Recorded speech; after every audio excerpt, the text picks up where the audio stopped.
Bob had left me in '79, and after 35 years of marriage, and so I stayed here.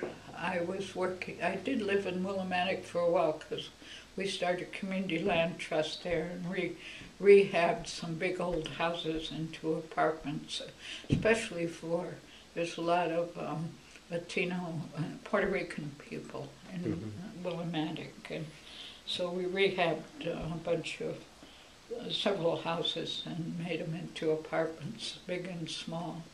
I lived in one of the smallest for a couple of years,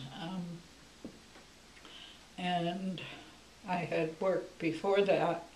I lived here, but I worked in Rhode Island, the Women's Resource Center, domestic violence program.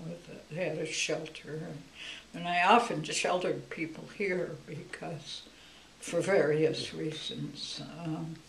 One of the women that was at the conference this weekend, Joan, came here and lived with her 2 kids because she was living in Jewett City and her husband was very abusive. And, so even when I was here, I had a domestic violence project of my own, and both Rhode Island and Connecticut sent me cases that were too tough or where the women had to get away, things like that. Bob and I, we came here, we started in Norwich, as you probably know, in the summer of 1960, and we lived there until June of '62, and one of our committee members, who was quite wealthy, bought this place. I don't remember for sure, but I don't think we even paid $40,000 for the all the acreage. Now that didn't include a HIMSA at that time. A man in Mr. Feinstein over in Rhode Island bought that, and that was a separate camp for quite a while, and now they're combined. And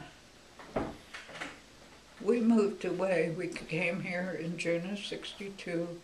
We moved away in October of '71 because Bob wanted to do more concentrated work on community land trusts and community development loan fund, all that kind of stuff. And we moved to a town in outside Boston, Ashby, Massachusetts, and we lived there in community with the 2 other families that 2 guys were working with.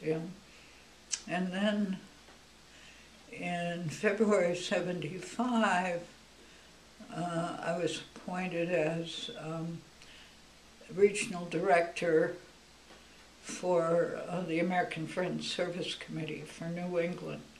So I pretty much moved into Cambridge at that point, where our office was. In fact, we bought a new office.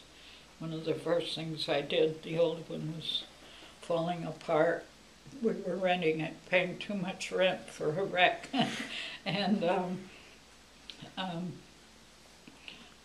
so I lived there, and eventually Bob and the guys moved to the ICE offices into Cambridge too, and so we lived there. We bought a condo, only time in our lives we ever had enough money, and I didn't get paid as much as the men got paid for the same job.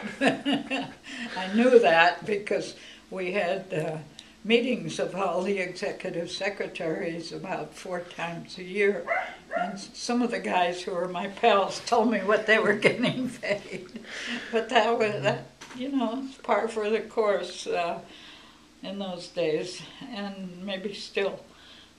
Probably not with AFSC, but certainly in industry.